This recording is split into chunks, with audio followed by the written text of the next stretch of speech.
Welcome to This Is Getting Old, Moving Towards an Age-Friendly World. I'm your host, Melissa Batchelor, and today we're going to be talking about an introduction to the health policy process. And I'm joined by Dr. Alison Hernandez. So welcome back, Alison. You've been with us before. Thank you for having me. Yeah. So maybe if someone's missed a couple of our prior episodes, you can just give us a little bit of your background, and then we'll dive into Health Policy 101. Sure. So I'm Alison. I am a registered nurse and I have my PhD in nursing as well. In my current position, I am a health legislative assistant in the U.S. House of Representatives in Washington, D.C. I work on healthcare specific issues amongst a bunch of other things. And I'm excited to talk to you about how things happen in the world of health policy. All right. And this is, something that all baccalaureate prepared nurses you'd need to understand, as well as our masters, DNPs, PhDs. But before we begin, I'm going to give just a very thumbnail sketch of the U.S. legislative process. And then Alison is going to bring some rich texture to this discussion about all the different things to influence the legislative process. So anytime that someone has an idea for a bill at the federal level that needs to be changed, there has to be a bill introduced in the House and the Senate, either an identical bill or a related bill. If you just take this from the Senate side, the bill's introduced, it goes to committee. The committee discusses it, amends it, votes on it, or they don't. But if they vote on it, then the bill goes to the full Senate, where it's debated, maybe amended, brought to a vote. And if it gets a positive vote there, then it gets passed over to the House. The same process just happened on the House side. And so if the two bills get exchanged, then it's going to go to and voted on yes, then it has to go to a conference committee because the language has to match exactly. So if it was a related bill, they have to reconcile the differences between the House version and the Senate version. Then both versions vote on that final bill. Then it goes to the White House. The president either signs it into law or he vetoes it. And if he vetoes it, then Congress has one more chance to override that veto by 2/3 vote in both chambers. So that's kind of the bare bones. And so welcome, Alison. So, there are 3 branches of government. So maybe you can just briefly describe those and what they do and how they interact. And then we're going to do a deep dive into Congress. Sure, absolutely. I think it's always better to start at the beginning. And that's actually a great lesson for when we get to the episode on influencing policy, that when you're talking to staff on the Hill or in any branch of government, I guess, you always want to start a bit from the beginning. Don't start in the middle of the problem. Start at baseline. And so we know we have 3 branches of government, legislative, executive, and then judicial. They each have different functions. Congress is the legislative branch. So we write bills. We work on establishing a national budget. We also have the power to declare war. And as we've seen in recent history, impeach. Executive branch, so all of the agencies, you can think about this as more of the implementing body. They write regulation and figure out all of the bills that Congress passes, how to actually put into practice, if you will. And finally, the judicial, which are the courts. And, everybody has a right to due process. And this is where those kinds of matters get taken up. So those are the 3 sort of branches that keep the balance in terms of power. In terms of Congress, I always just like to remind and say to folks that Congress's number one job is to figure out how to spend money, right? The taxes we collect, all the revenue we raise, and how a government spends its money or decides to says a lot about what our priorities are. And so when you're thinking about policy change or advocating for policy, always keep that in mind and just remember that it's really very much a battle of dollars and cents and figuring out if money goes to one thing, then it needs to be taken away from another thing, because unfortunately, like we know, money doesn't grow on trees and we don't have an infinite number of resources.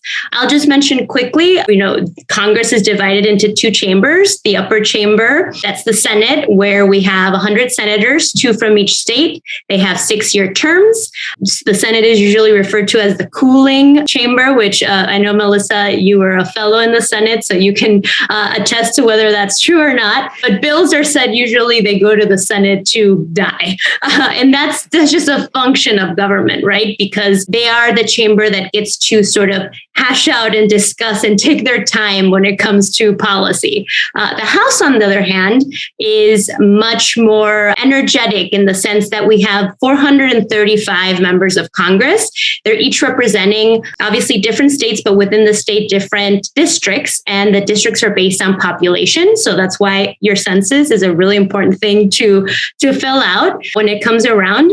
And so it said that the House is the House of the people, because each representative represents a smaller subset or group of folks, but together it's all of the country, right? Another important thing to remember is that really members of Congress, as in House members or senators, are said to be equal in power, not in concept. I think the way that works in the House in terms of power is that majority rules. So whichever party is in the majority is going to have front and center opportunity to pass the bills that they would like to. But in the Senate, every single senator has individually more power. And while the majority matters, as we're seeing it now play out with Build Back Better and the infrastructure package, it's still a little more diluted in terms of power amongst each and one of the senators, as opposed to each and one of the members of Congress on the House side. So those are just some top lines to think about when we're thinking about the process of legislating. And I think another thing to probably need to mention is there's federal level government, and then each state has its level of government. The process for moving legislation through is pretty similar, but each state has some slight variation. So we're only going to be talking about health policy from the federal level. And while the House and the Senate both have equal power as a body, this idea that each in the Senate, there's equal representation, all 50 states, you get 2, so there's 100 people, versus California will have a lot more representation than like Rhode Island in the House. Or also why DC, for example, where I live, there's the non-ending battle for statehood, right? We pay taxes. What is the slogan? Taxation without representation. We get a member of Congress, but we don't have senators. And so, yes, exactly. That's a really good point to make. Now, is the DC member at large, is that a voting? Do they get a vote? I believe they do not. Okay, they do not get to. No, they don't get to vote, but they do get to work on committee. So they legislate based on their committee work as opposed to voting on the floor. Right. And they can co-sponsor bills as well. Right. And they can, raise things and establish tone. And like each Congress, we see the reintroduction of the DC statehood bill.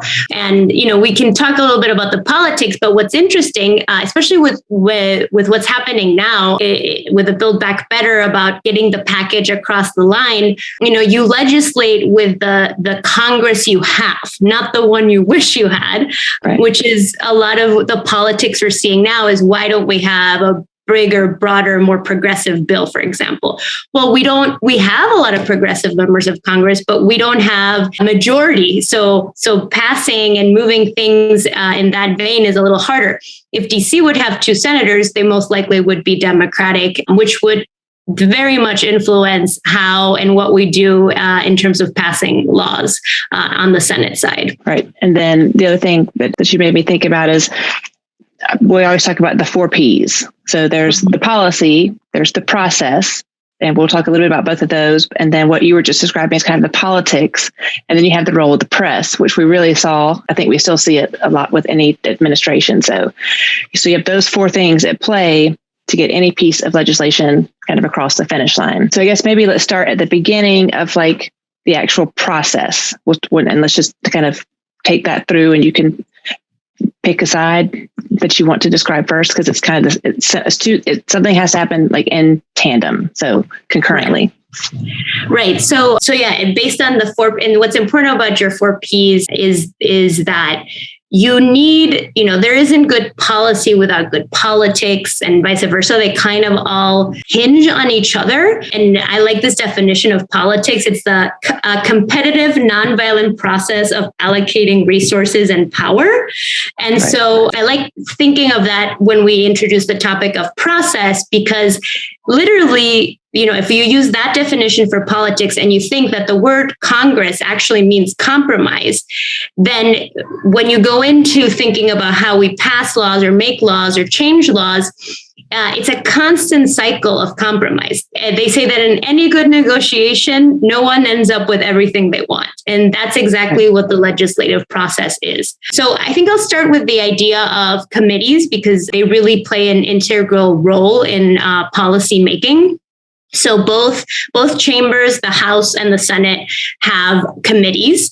There's in the House, for example, 3 committees of healthcare jurisdiction, meaning that they deal with all things healthcare. And so those are education and labor, energy and commerce, as well as ways and means. And then on the Senate side, there's symbiotic or sort of sister committees. They're not all named the same. So for example, ways and means sister committee on the Senate side is finance. And then the health committee on the Senate side would be energy and commerce on the House side. So they all have different names, but they have similar jurisdictions in terms of the issues they cover.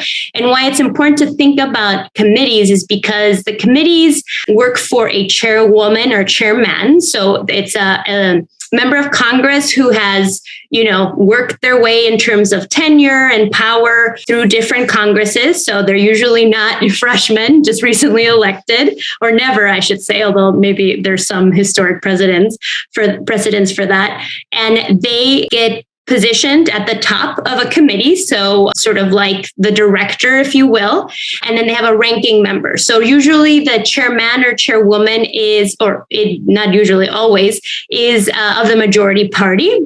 The ranking member would be the minority party. So right now, all of the chairmen and chairwomen of both the Senate and House, since we hold both in terms of the Democrats, are all from the Democratic Party. And they really get to set the tone, just like any member of Congress, what's important to them, what's important to their legacy, their agenda, what issues they want to work on. And they hire... Oh, yeah. So, I was going to say, that's true with anybody that's in leadership.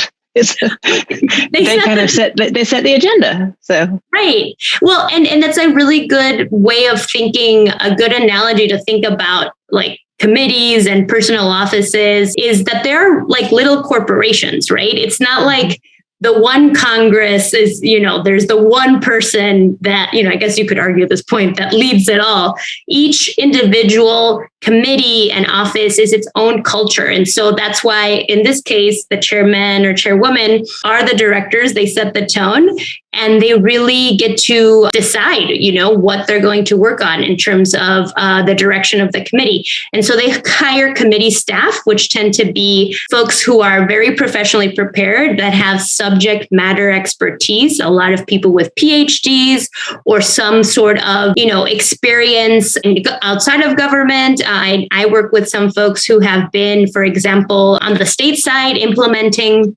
Medicaid programs, Medicare. And so really, really true experts. And that's really important because they become the machine of lawmaking. So they work closely with their chairman or chairwoman, as well as advocates, and combined with their expertise to create legislation that is introduced and hopefully move forward for vote. The chairman and chairwoman also get to decide in terms of the members on their committee. They don't get to pick the members on the committee. That's actually something the speaker on the House side gets to work on and do every Congress. But they get to decide if X member of Congress is introducing a bill on Y. They get to decide, hey, I think Y bill is really interesting from that member. Let's take it up for a markup, or let's have a hearing on it. So it's really important to be in the good graces of the chairman or chairwoman.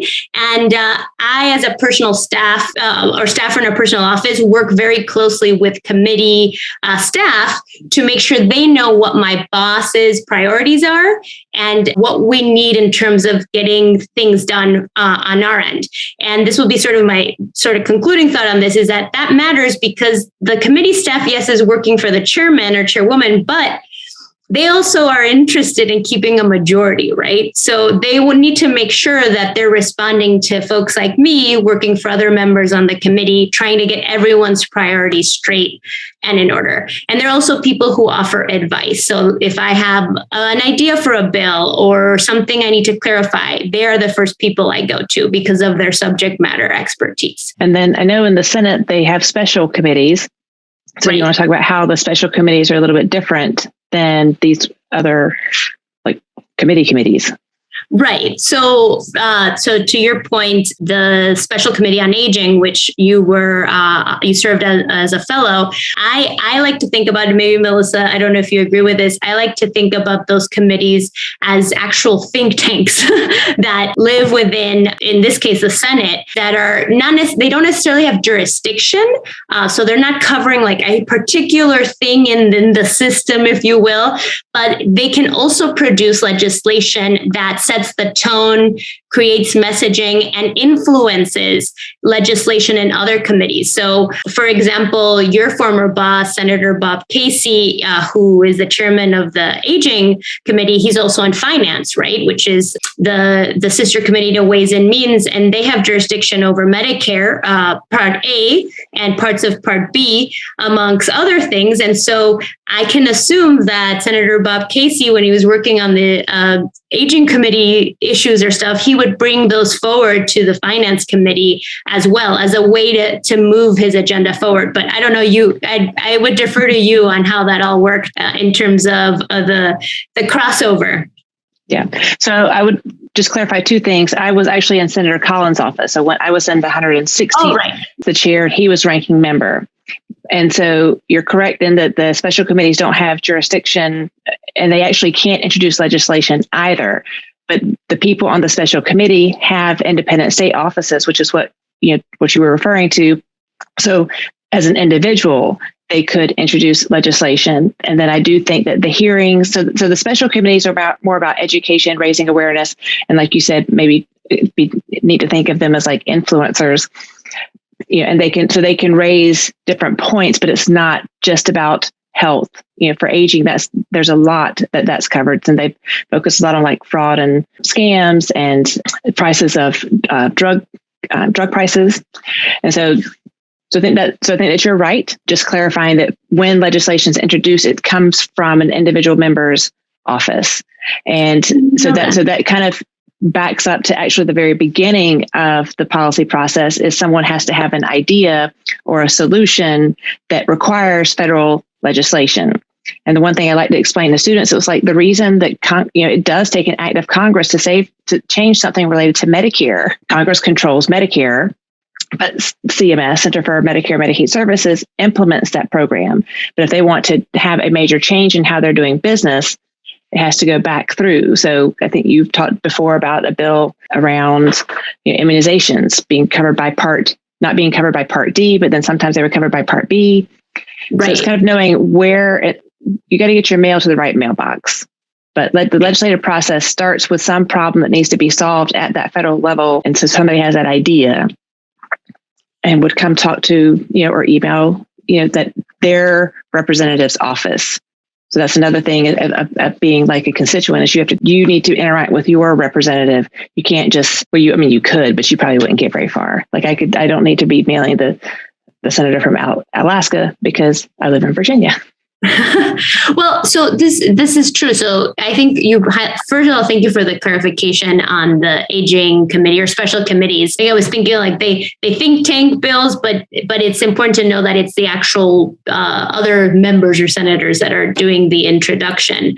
And what you said about the idea getting, you could probably do a whole other series or session on, what influences the ideas, like where do they come from, who's identifying these problems and the solutions. And I think that that's where a lot of both the committee staff and people like me rely on outside forces. So experts like you, Melissa, who are, again, subject matter experts on certain things in aging policy, or maybe, certain advocacy groups that have been working towards issues and change for a very long time. It's not always that one person knows the solution to the one thing and they're the only people who can do that. So what influences it also is politics, right? Politics, philosophy, the Times, the press. I mean, there's so many things that influence what changes get made and why. So that's important to know. I will just note two other things that I think are important. The Congressional Research Service, which is sort of is part of the Library of Congress. They're also a sort of cadre of experts in different areas, and they're a nonpartisan body that is paid by the Congress to give and provide guidance and advice to anyone who calls from the staff. So I can call Congressional Research Services and ask a question about a bill, and they have to answer my question, no matter how silly it is or how complex.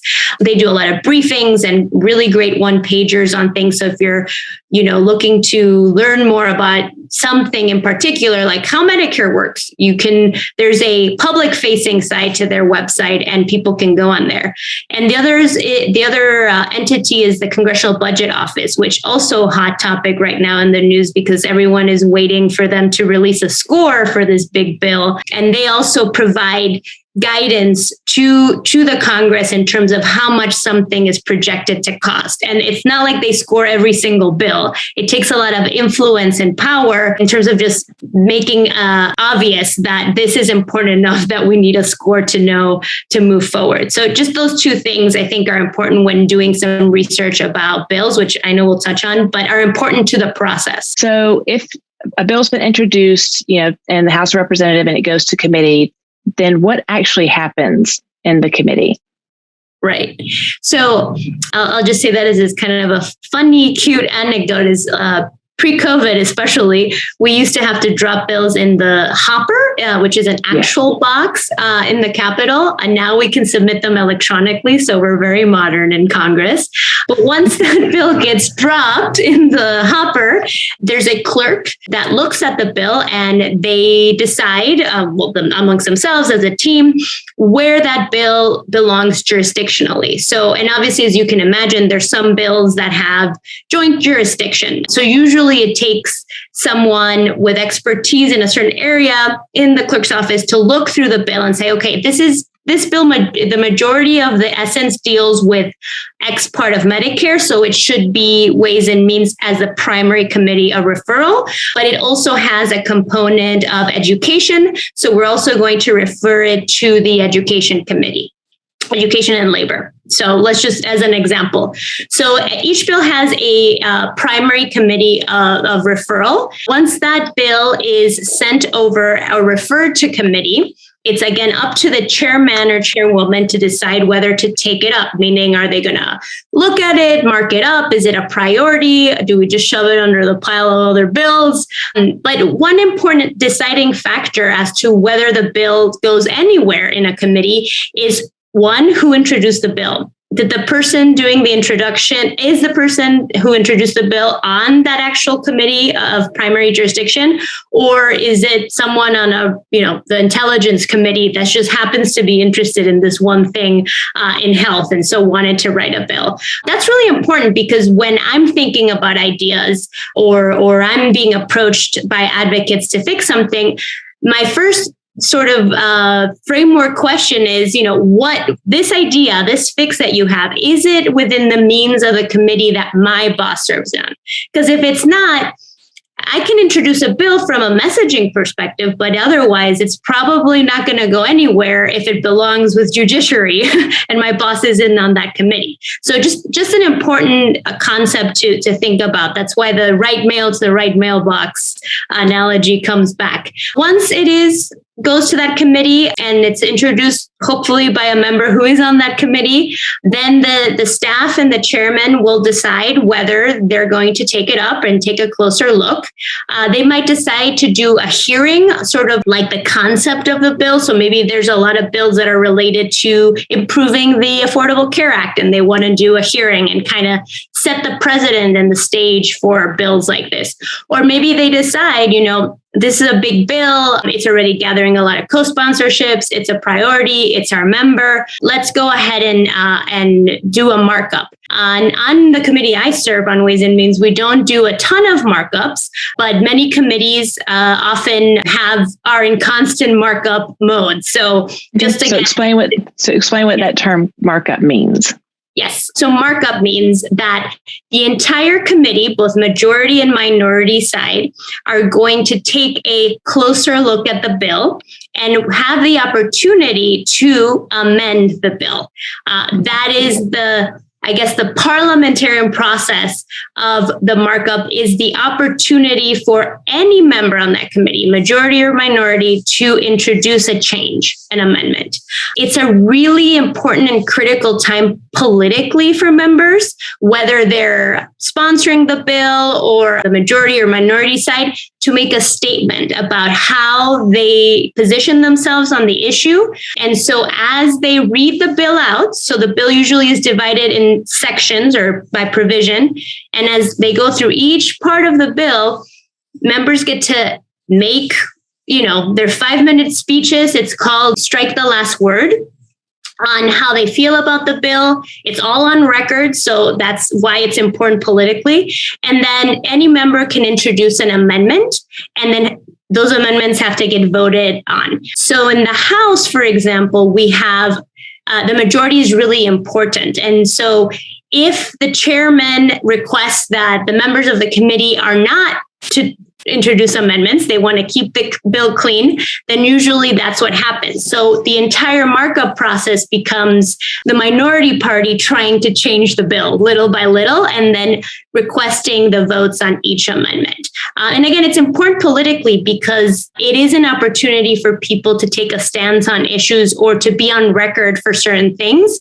And then one as a staffer has to be very attentive to the process, because the amendments can be completely unrelated, which germaneness is another concept, but you have to be very on point with advising your member on what the amendment means. And yeah, they can take hours is the truth. They're kind of excruciating. Okay, so any member of Congress can introduce the bill. Right. Once it's introduced, someone decides which committee it goes to. It goes to the committee. Now, what if you weren't on the committee, like the help committee, so you don't get to vote or make amendments for that? So, how would you influence the work of the committee? Question. So if I'm going to introduce a bill, or my boss is going to introduce a bill that's going to be a bill referred to a committee that they're not on, the best thing that we can do strategically is to, one, introduce the bill with a best case scenario, introduce the bill with a co-lead of a member who is on the committee of jurisdiction, and then make sure that person you co-introduce the bill with is constantly lobbying for the bill and getting more members of that committee on the bill, so more co-sponsors. So even if my boss isn't on, that would be a way to be able to advance that piece of legislation. But one important thing to know when it comes to political wins is that whoever's the primary person introducing the bill is who gets the points. So that influences how much a member of Congress who's co-leading a bill is going to push on an issue, right? If my boss is the lead and the person on the said committee of jurisdiction is the co-lead, really, we have to be sure that this is a priority for them too, because they ultimately aren't going to really get a win if this were to, get voted on. So just important to note, but there are ways to influence, and mostly it's that way. Okay. What do you mean by points? Like, did they get credit for having introduced the bill and it kind of got through the whole process and get signed into law? Like you get Yeah, it's the political and press campaign points that they get, that they can go, when they're campaigning for re-election, they can say, I introduced this bill, it became law, or this part of the bill became law. Okay. It's kind of so it's more like bragging rights. Like you don't have as much bragging rights, because I'm thinking when you said points, I was like, is there really like a point system? Like you have to have a certain number of points to advance? Well, the why it matters to think about it in points is because I like to think about it as political capital. If my boss goes to our committee chairman and says, I have all these 500 priorities and I need to make them all happen in order to get reelected. They just can't act on every single wish and priority. They can't help them in that way, right? But if you have a very clear agenda, these 2 or 3 things are really important, and that's based on our constituency and who we're representing, then we're able to move the needle somehow. So the clarity of intent when it comes to that, what political capital you want to build is really important, as opposed to just advocating for everything that you think is important, because then you really don't get anywhere. Then I think we've talked about this before, the signal needs to be strong, because it can get really diluted when you have 434 other members asking and requesting things. So we have to kind of pick and choose our battles when it comes to the bills and the things we want to put our weight behind. Right. And I think it's also important to remember, 13 to 15,000 bills are introduced every year in Congress, and about 1 to 3% actually make it to law. So there are going to be a lot of bills, and the way, we're going to do another episode about how to identify and track legislation. So I'm just trying to think, is there anything else we need to say about the process? I mean, I can make one more comment, which is about just co-sponsorships on bills. Okay, that's actually what I was going to ask, but I didn't know if that was around garnering support. So we'll just say it here. And so I'll just ask you the question. So if I were a constituent and I'm looking at a particular piece of legislation that's in committee, and on congress.gov, you can see who has co-sponsored your bill or any bill in Congress. So if you didn't see your representative as a co-sponsor, let's talk about the role of co-sponsorship and why that would be important and how it factors into moving legislation forward. Right. So I like to think about this in 2 ways. So there's bills, and this is true. The truth of most legislation is that you build that political capital over time, right? So even if a bill doesn't get voted on or marked up, that's the story of most bills. That's why most bills die each Congress, as they say. I know that sounds very dramatic, but they have to get reintroduced, time and time again. But what's important about that is that every time they get reintroduced, the coalition of supporters is hopefully growing little by little. So it's policy change is truly an incremental process, even starting by the co-sponsorship thing.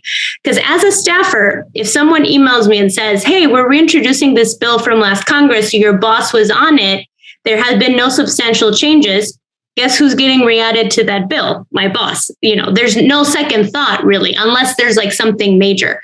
So co-sponsorship is really an important way to move an issue forward. And it's the power of numbers. So how many co-sponsors on a bill that can really help garnish or gather attention from a committee chairman or chairwoman, or there are legislative procedures where after a certain threshold, I believe it's somewhere over 430, we'll have to check on the number, but it can force a vote to the floor. That doesn't happen that often, but mostly to gather support, create ammunition.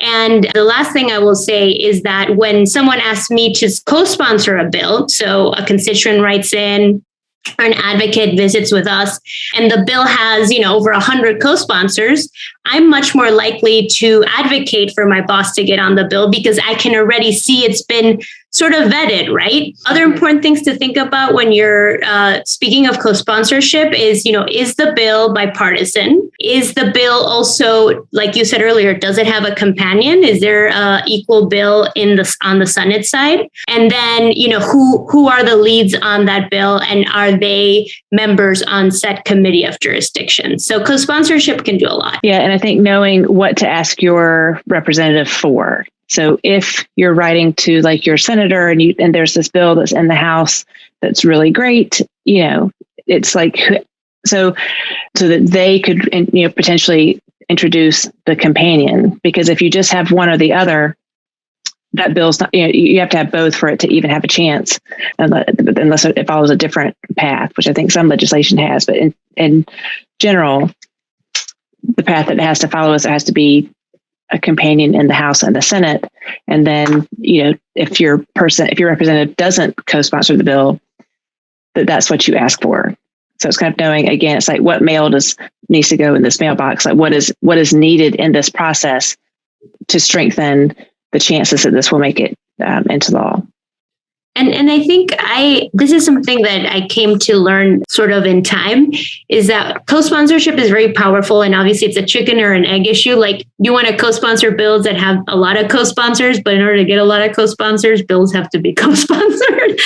But the most important thing that any one member of Congress possesses, the most valuable thing, and the reason they're there is to exercise their vote that represents you, House floor. So even if they don't co-sponsor a bill, they will eventually, hopefully, vote for it. And that I say that just so folks don't get discouraged, because the House passes a lot of bills. They bring a lot of bills to the floor. It's again on the Senate where things get a little sleepier. But that is really important to remember. And that's why choosing or voting for your elected officials is probably the most pivotal part of all of this.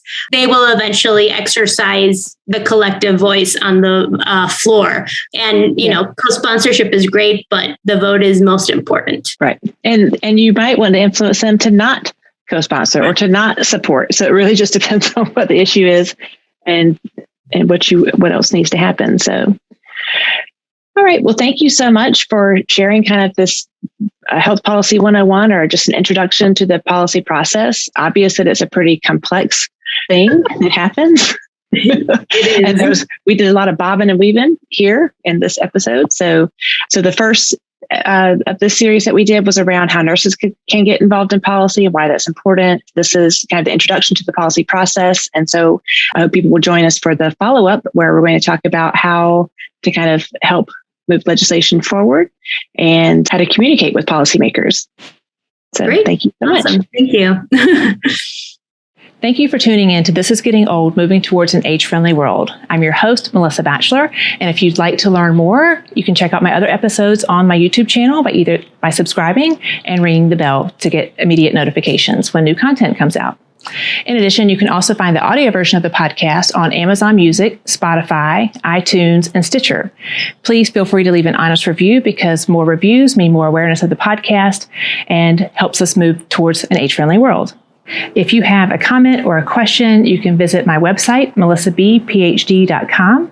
Go to the Contact Melissa tab, and you can leave me a voice message. You never know, it might just include your question or your comment in an upcoming episode.